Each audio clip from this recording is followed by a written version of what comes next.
شد. آقا این از اینجا برای کلاس من گوشی آوردی؟ بشم اگه بد نومد بعد ازم بگی، اگه بد بود ازم بگی، گوشی رو ازم بگی. یه لحظه گوش بده اینجا رو، این آهنگه رو ببین چی میگه.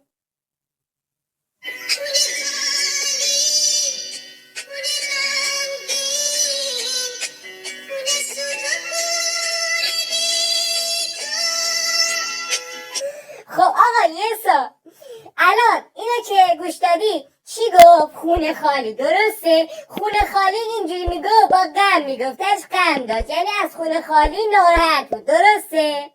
آره درست میگی. خب آقا یه سال توی قدیم چرا انقدر از خونه خالی ناراحت بودن؟ الان همه دنبال خونه خالی هن.